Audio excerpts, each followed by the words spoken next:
대표가 그냥 지금 그만두세요 나간 거야. 왜? 대표 입장에서는 퇴직금. 맞아. 그럴 수 있긴 하지만 쓰레기 같다. 그래서 이거를 대비하기 위해 생각해보니까 우리가 퇴사 관련된 콘텐츠를 안 했었던 거 같아. 한 번도 안 그지 했어. 근데 마침 구독 이벤트에 삐뚤 공주 언니님이 되게 정성스럽게 콘텐츠 요청 댓글을 달아주셨어요. 감사합니다. 내용이 퇴사 관련된 이야기를 해줬으면 좋겠다. 나 일단 퇴사 전에 해야 될 일에 대해 먼저 말씀을 드리고 싶어. 중요하지. 약간 야같다고 생각할 수도 있겠지만 이 회사 안에 있으면서 누릴 수 있는 모든 것들을 딱 빠짐없이 다 챙겨놔야 되는 것 같아. 건강검진이라거나 복지 포인트를 빠짐없이 다 쓰고 나간다거나 연차 같은 것도 다 소진하고 나간다거나. 물론 수당으로 나오는 회사도 있긴 하겠지만 그게 아니라면 그냥 빠르게 연차 소진하고 나오는 게 전 너무 현명한 것 같고. 회사마다 다르지 않나? 맞아. 주어지는 복지 혜택 뭐 1년에 막 2번 이렇게 책 구입비도 지원해주는 회사 있다고 들었어. 직원 할인을 받을 수 있는 회사에 다니시는 분들이라면 할인 장만하시고 나가시는 게 나중에 생각했을 때 아 이거 할 걸 이라고 생각을 안 하실 것 같아요. 그럼 이제 퇴사를 말을 해야겠죠? 근데 가장 많은 분들이 그걸 고민해요. 언제 해야 내가 무례해 보이지 않으면서 매너 있게 퇴사를 말하고 나올 수 있을까? 최소 1개월. 최소? 네, 이건 제 생각도 그렇지만 인터넷에서 퇴사 가이드 이제 말씀하시는 분들을 보면 대부분 이건 공통된 의견이더라고요. 아무리 내가 당장 회사를 나가고 싶다 하더라도 1개월의 텀은 둬라. 그게 회사에 대한 예의다. 그리고 본인도 아마 그렇게 해야지 편하게 나갈 수 있을 마음 걸? 편하지. 왜냐면 은근히 퇴사를 앞두고요 해야 될 일들이 많아요. 맞아. 챙겨야 되는 것도 많고 인수인계도 해야 되죠. 그러다 보니까 한 달 정도는 필요하고 조금 나 넉넉하게 말을 하고 싶다 그러면 2개월 정도?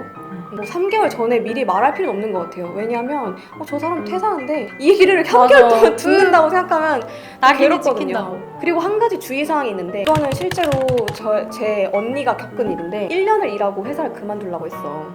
그래서 11개월을 일했다? 그리고 12개월째 될 때 말을 한 거야. 저 이제 그만두겠습니다. 근데 저는 1년 채우고 싶어서 12개월 하고 그만두겠습니다 했어. 근데 대표가 그냥 지금 그만두세요 나간 거야. 왜? 대표 입장에서는 퇴직금 맞아. 안 줄 수 있는 상황이잖아. 지금 이 친구가 그만두면. 근데 실제로 이런 대표들이 진짜 많대. 꿀팁이다. 와, 나는 이게 내 가족만 겪는 일이라고 생각했는데 다른 분이 이런 말을 또 하더라고. 자기도 그런 적 있다고. 진짜요? 회장님도? 진짜? 개 매너 없다. 그들 입장에서는 뭐 그럴 수 있긴 하지만 쓰레기 같다. 그래서 이거를 대비하기 위해 11개월, 12개월 때 말하지 마시고 그냥 1년 넘기세요. 눈 딱 감고 한 달만 참자.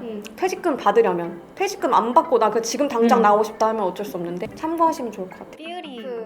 근데 퇴사를 만약에 내가 한다고 하면 어떻게 말해야 될지 감이 안 와. 아 진짜 쫄려. 안녕히 계세요 막 이러고 이렇게 얼버무릴 순 없잖아. 어쨌든 내가 나가는 이유나 상세하진 않더라도 대충의 납득은 시켜야 될 거 아니에요. 거지 같아서 나가겠습니다 이럴 수 없잖아. 일단 단호해야지. 꼭 거의 대부분의 회사가 절반을 붙잡는단 말이야. 그치. 다시 한번 생각해봐라. 맞아. 뭐 갑자기 연봉 올려주겠다는 회사도 있을 거고. 손 안 나가지. 나는 직장 회사에서 연봉 올려준다고 했었어. 지금 너가 이직하려는 회사의 연봉 내가 맞춰줄게 라고 했는데 연봉은 맞춰주겠지만 내가 이직할 회사의 그런 장점들을 지금 회사가 그치. 채워줄 수 없을 거라고 생각을 했어.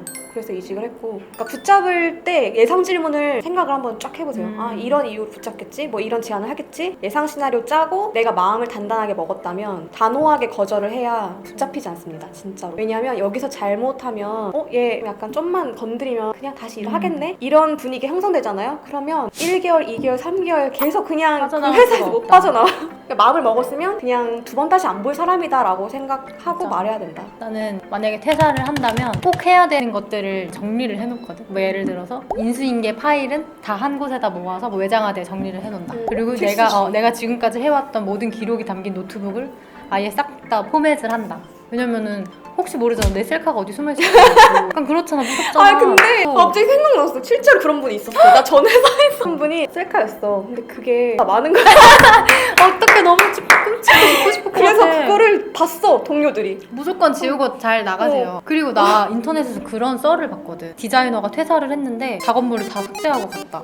이런 글을 봤어. 일하기 초창기 때는 자기가 했던 거니까 지울 수도 있지라고 생각을 했는데 지금 다시 생각해보면 진짜 너무 아찔한 거야. 나랑 같이 일하는 누군가가 지금까지 해왔던 작업물을 다 삭제하고 나갔다고 생각해봐. 그거는 진짜 그거는 법적으로 맞아. 소송 당할 수도 있는 일이래. 그래서 무조건 다 모아서 외장하드에 담아서 다 정리를 해놓고 가야 되고 인수인계 똑바로 해놓고 가야 되고 왜냐면 사실 내가 지금 종사하고 있는 이 계열이랑 비슷한 곳에 또 나갈 수가 있거든. 만약에 비슷한 업계에 갔는데 거기서 소문이 완전 거지같이 나요. 쟤 다 삭제하고 나갔대. 쟤 인수인계도 거지같이 하고 나갔대.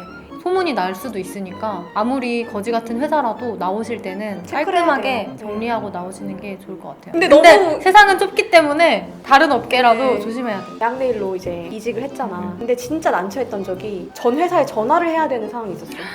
마치 전 남친한테 전화하는 것 같은 느낌인 거지. 이게 연말정산 시즌이 오면은 그 원천 징수 영수증이라는 게 있어. 그것도 그거고 경력증명서 이게 필요하거든. 아. 근데 이걸 내가 안 받아놨으면 요청을 하는 수밖에 그러네. 없는 거야. 편해. 그러면 직전 회사에 인재경영팀에 전화를 해가지고 요청을 해야 되는 거지. 얼마나 껄끄럽냐. 그런 끔찍한 사태를 맞이하고 싶지 않으면 퇴사를 진짜. 준비하시면서 퇴사하겠다고 말한 이후에 미리 가서 요청을 하세요. 원천 징수 영수증을 당해 연도뿐만 아니라 직전 연도 것까지 해서 준비를 하시고 경력 증명서까지 총 3개 이렇게 준비를 하셔야 전 회사와 다시 연락할 일이 없다.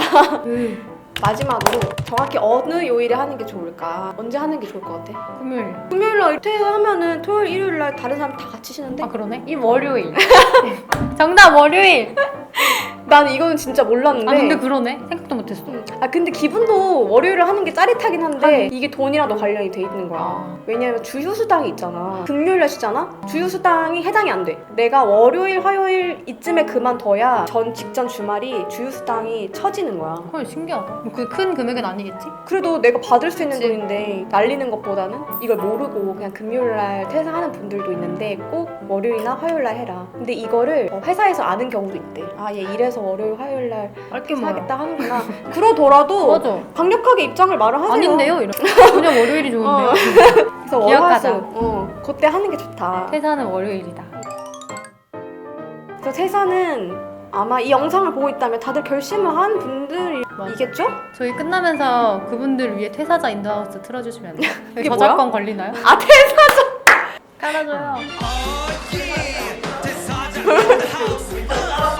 어떻게 치는 건데? 몰라 무슨 뜻인지 몰라. 어떻게 치는 건데 이거? 몰라 나도. Oh, you know